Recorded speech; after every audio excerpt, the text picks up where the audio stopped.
Congratulation Imran, metro time sports. ये बताइएगा कि आप जब आए थे दुबई में खेलने के लिए, तो ये प्लान करके आए थे कि पूरा स्पिनर्स का ही जाल बचाना है? आपको कंडीशंस का पता था? देखिए, पहली बात तो ये है कि ये हमारे लिए उतना ही न्यूट्रल वेन्यू है जितना किसी और टीम के लिए। हम यहाँ पर खेले नहीं है, मुझे याद नहीं है लास्ट हम कौन सा टूर्नामेंट इस स्टेडियम में खेले थे। और इनफैक्ट ऐसा कुछ भी प्लान नहीं किया था।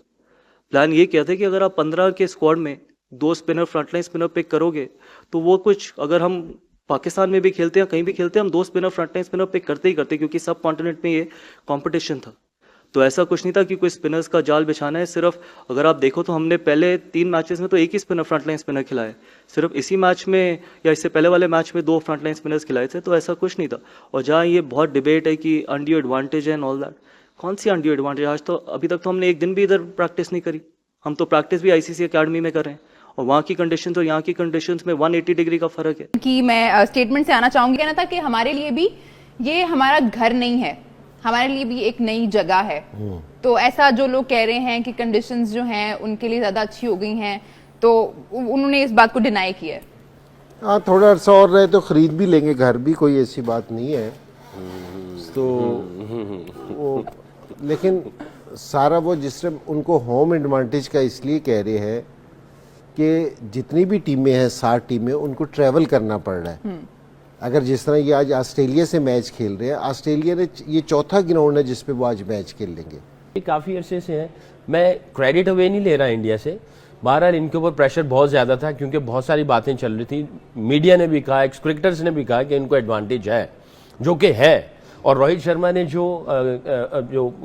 इंटरव्यू दिया, वो उसमें कोई लॉजिक नज़र नहीं आती है। वो भी मानता होगा, बट जाहिर है दुनिया को बताने के लिए ये हमारा घर नहीं है, हमारी जगह नहीं है, ये होम सीरीज नहीं है। उसने वो बात तो कर दी, बट उसको भी पता है डीप डाउन उसके अंदर जो उसका कॉन्शियस है, ये पूरी टीम का जो ज़मीर है वो समझता है। जिसने क्रिकेट खेली वो समझता है। ये जो लोग बैठे हुए हैं, ऐसे नहीं है कि आज सुबह उठ के आए और उन्होंने टीवी पे बैठ के ये बात कर दी। उन्होंने भी पूरी ज़िंदगी दी हुई है। अगर 20-25 साल क्रिकेट खेली है तो 20-25 साल क्रिकेट को देख के उसके ऊपर कमेंट्स दिए हुए हैं, तो 50 साल का एक्सपीरियंस है। सबसे पहले तो मैं इंडियन टीम को मुबारकबाद देना चाहता हूँ, फाइनल में पहुंचे। मैं जे शाह को मुबारकबाद देना चाहता हूँ, मैं बीसीसीआई को मुबारकबाद देना चाहता हूँ, मैं आईसीसी को मुबारकबाद देना चाहता हूँ कि आप लोगों ने जो पूरा प्लान किया था कि किसी ना किसी तरीके से दुबई में पूरा टूर्नामेंट शिफ्ट हो जाए, वो हो गया। और हम जो हैं ये शिफ्ट हो जाए और हम इस कंडीशन का पूरा फायदा उठाएं, क्योंकि 2017 में तो हम पाकिस्तान से फाइनल हारे थे। ये पूरा मौका है कि किसी तरीके से हम यहाँ पे फाइनल जीते। पूरा टूर्नामेंट तो शिफ्ट नहीं हुआ, इंडिया के मैचेस थे वहाँ पे, सब टीम ने वहाँ ट्रैवल किया, पिचेज इनकी मर्जी से बनी, सब कुछ हुआ, जिसकी वजह से इनकी टीम फाइनल में पहुंची। अच्छा नसीम भाई, लेकिन स्टीवन स्मिथ ने मैच शुरू होने से पहले ही इस बात का कहीं ना कहीं अंदिया ज़रूर दिया कि इंडिया को फ़ायदा होगा, क्योंकि ये यहाँ पहले से हैं। फिर जाहिर है क्योंकि प्लेयर हैं तो उन्होंने अपने आप को भी कवर किया कि नहीं, हम अपना बेस्ट देंगे और जो अच्छी टीम होगी वो फाइनल पहुंचेगी। लेकिन ये अब आहिस्ता आहिस्ता सभी को बहुत अच्छी तरह ये बात रियलाइज़ हो गई है कि इस चीज़ का बेनिफिट तो इंडिया ले रहा है। पूरा बेनिफिट रह रहा है। देखिए, हम लोग अपने प्रोग्राम में बात की थी ग्राउंड फिक्सिंग, ये भी एक नई चीज आती जा रही है इंटरनेशनल क्रिकेट में। पहले हमने देखी वर्ल्ड T20 में सारे मैचेस न्यूयॉर्क में, उसके बाद गयाना में, हम फ्लोरिडा जाएंगे। इसी आप अगर चैंपियंस ट्रॉफी में देखेंगे, टीमें पिंडी जा रही हैं, लाहौर जा रही हैं, कराची आ रही हैं, दुबई जा रही हैं। इंडिया एक ही जगह पर मौजूद है, एक ही होटल है, एक ही प्रैक्टिस एरिना है। उसके बाद अब जो एक नई चीज भी दिखाई दी, वो हम बहुत बोलते हैं ना, मैक्सवेल वेरी वेल। आज मुझे मैक्सवेल जो है ना, वो ऐसा लगा कि जैसे रॉयल चैलेंजर्स बेंगलोर के लिए खेल रहे हैं, कोहली की टीम के लिए खेल रहे हैं। आज मुझे एक टीम थी जो इंडिया को रोक लगा सकती थी, उस टीम को इंडिया ने रोक लगाकर बाहर कर दिया। सेमीफाइनल पहला दुबई में हुआ, इंतहाई मायूस कुन रहा मेरे लिए, क्योंकि मुझे लगता था एक तो हाई स्कोरिंग मैच होगा, दूसरा जरा टफ मुकाबला होगा। दोस्तों, भारत की जीत के बाद इंजामाम उल हक को फिर से एक तरीके से आप कह सकते हो दौरा पड़ा है, और वो भारत के ऊपर अनाप शनाप आरोप लगाने से पीछे नहीं हट रहे हैं। हालांकि पिछले कई दिनों से पाकिस्तान मीडिया में ये तो चर्चा हो रहा है दुबई में भारत को बहुत ज़्यादा फायदा हो रहा है, भारत को होम एडवांटेज मिल रहा है वगैरह वगैरह। इस बात को लेकर रोहित शर्मा ने जब जवाब दिया कि ऐसा कुछ भी नहीं है, हमें भी नहीं पता है ये कंडीशन किस तरह से बिहेव करेगा, पिच किस तरह से बिहेव करेगा मैच में, क्योंकि भारत भी दुबई में कोई बहुत ज़्यादा खेलता नहीं था। इस बात को लेकर जब इंजामाम उल हक को पूछा गया तो उनको और ज़्यादा मिर्ची लगी और वो रोहित शर्मा के ऊपर और भड़क गए हैं। आप इस जो भी इस वीडियो में डिस्कशन हो रहा है, आप आखिर तक की वीडियो को एंजॉय करिए, और आप सबसे रिक्वेस्ट है वीडियो को ज़्यादा से ज़्यादा लाइक शेयर करना बिल्कुल मत भूलिए। तो उनको होम एडवांटेज का इसलिए कह रहे हैं कि जी वो अपना जो चौथा मैच खेल रहे हैं वो एक ही ग्राउंड में खेल रहे हैं, इसलिए होम एडवांटेज कह रहे हैं। ये नहीं कह रहे कि जी आपका घर उधर है कि या आप नेशनल हो उधर के, इसलिए नहीं कह रहे आपको। तो इसलिए कह रहे हैं कि जी आप सारे मैचेस जितनी भी टीमें हैं, जो भी चारों सेमीफाइनल में आई हैं, 3 उसके अलावा जो टीमें हैं वो मुख्तलिफ ग्राउंड्स में खेल के आ रही हैं।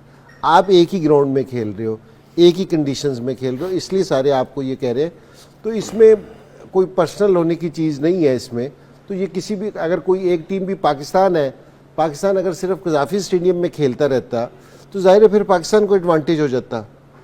तो अगर आप एक ग्राउंड में खेल रहे हो तो आपको एडवांटेज है। तो इसमें कोई ऐसी चीज़ नहीं है कि जी आप है ना उस चीज़ को कहोगे कि जी नहीं हमें एडवांटेज नहीं है इस चीज़ का या नहीं। तो ये तो एडवांटेज है इस चीज़ का, और इसमें कोई इसमें ऐसी बात नहीं है। ये तो चीज़ थी ऑब्वियस ऑन द कार्ड कि ये होना है, ये होना ही होना है। और देखिए इन्होंने टारगेट किया ये तनवीर सांगा बॉलर। जब एक नया लड़का आता है और वो आके इतने इम्पोर्टेंट मैच में खेलता है, उस बेचारे का अगर आप वैसे भी देखें तो उसने ODI 4 खेले हुए हैं, T20 उसके 7 हैं खाली, फर्स्ट क्लास उसके 13 और लिस्ट ए के भी मेरा ख्याल है 20-25 ओवर्स हैं। और नया नया बच्चा जो आ रहा है और वो इतने बड़े मैच में जाए और वो उस जगह पे जाए जहाँ पे उसने कोई सैकड़ों गेंद नहीं किए हुए, उसने कुछ ओवर्स किए होंगे, वो भी नेट में, और सीधा मैच में जा रहा है। आई डोंट नो इधर उसने कितने मैच खेले। यही एडवांटेज होते हैं कि जो लड़के नए नए आते हैं, हाँ सीनियर खिलाड़ी जो होंगे वो जल्दी अडेप्ट कर लेंगे, उनको समझ आ जाएगी। जो नए लड़के होंगे उनको थोड़ी सी दुश्वारी होगी। तो इंडिया को जाहिर है वो एक ही जगह पे है, एक ही जगह पे खेल रहे हैं, उनको पता है किस अंदाज से क्रिकेट खेलनी है, किस तरह चलनी है।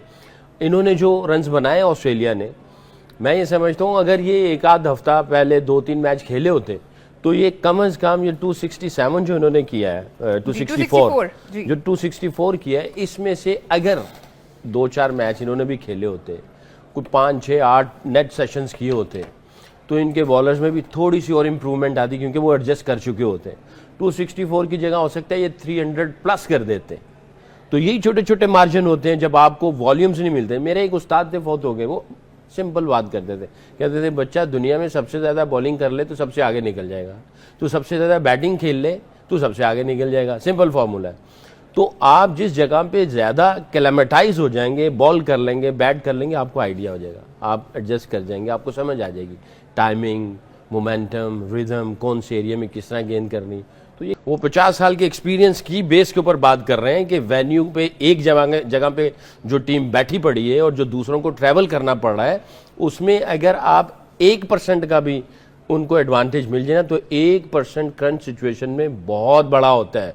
इनको आई थिंक मेरा ख्याल है 30-35% जो है ना, टॉस अगर आ जाए या कोई और चीज़ें मिल जाएं जिसमें टॉस में भी 5-10-15% एडवांटेज मिलता है, इनको 25 से 30% एडवांटेज ज़्यादा है। और किसी टीम के अंदर कोई नए लड़के आ जाएंगे, वो बेचारे, उनको तो 2-3 मैच लगेंगे एडजस्ट करते हुए। तो ये मैं ये समझता हूँ अगर ये यहाँ पे खेले होते तो 300 प्लस करते, ये इनको पकड़ सकते थे। ऐसा एहसास हुआ, पता नहीं क्यों, इस वजह से एहसास हुआ कि एक तो वो जिस तरीके से आउट हुए, वो मेरे ख्याल है कि ऐसा कोई गेंद नहीं था कि जिसपे उनका हाथ से बल्ला निकल जाए। एक गेंद पहले छक्का उन्होंने मारा है, वो छक्का वही मार सकते थे जहाँ की गेंद को नीचे की उठा के मार दिया। सारा कैरी ने, आपके जो स्मिथ की बैटिंग थी, इन लोगों ने जो है वो खासी हद तक जो है वो ग्राउंड बना के अब मैक्सवेल को दे दिया था। 300 रन के प्लेयर अब वही थे और अब 300 नजर आ रहे थे बोर्ड के ऊपर, जिस तरीके की पोजीशन में वो ले आए थे।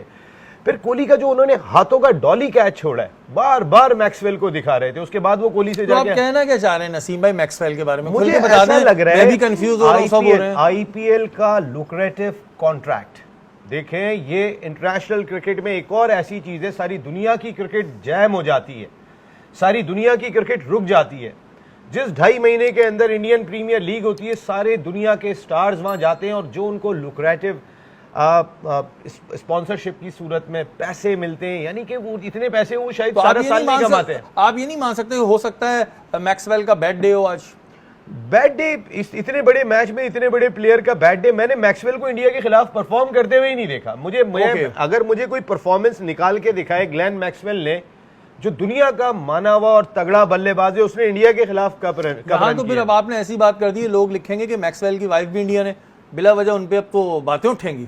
खुरम 2 मैचों में इंडिया ने टारगेट चेस किया, पाकिस्तान और बांग्लादेश के खिलाफ 2 मैचों में टारगेट को डिफेंड किया, न्यूजीलैंड और आज ऑस्ट्रेलिया के खिलाफ। आज तो चेस किया, खैर न्यूजीलैंड के खिलाफ डिफेंड किया, 3 मैचों में चेस किया। तो कैसे आप देखते हैं कि अब जो भी टीम इनके मध्य मुकाबला आएगी वो थोड़े दबाव का शिकार होगी, क्योंकि एक तो ट्रैवल करके लोग ये कह रहे हैं कि वो सुबह 4 बजे उन्होंने ट्रैवल किया है, सुबह 4 बजे उनकी फ्लाइट थी, लाहौर आए, लाहौर में प्रैक्टिस किया, पता नहीं लाहौर में बारिश की पेशगोई है कि नहीं है, तो फिर इसका मतलब है कल सेमीफाइनल वक्त पर होगा। मुश्किल होगी साउथ अफ्रीका या न्यूजीलैंड के लिए अगर वो फाइनल में कोई भी टीम पहुंचती है अगेंस्ट इंडिया, क्योंकि इंडिया इज पम्प्ड अप। नहीं देखें, अगर लॉजिकली देखी जाए तो कहने के लिए है, मगर प्रोफेशनल्स जो होते हैं ना वो इन चीज़ों को बदर नहीं करते। और ये कह लें कि यहाँ जो 2 टीमें हैं सेमीफाइनल, ये भूखी हैं, ट्रॉफी नहीं उठाई हुई, तो ये बोलेंगे हमें कुछ भी करके, जैसी भी कंडीशन है, जो भी ट्रैवलिंग है, हमें कुछ भी करके इन्हें बीट करना है।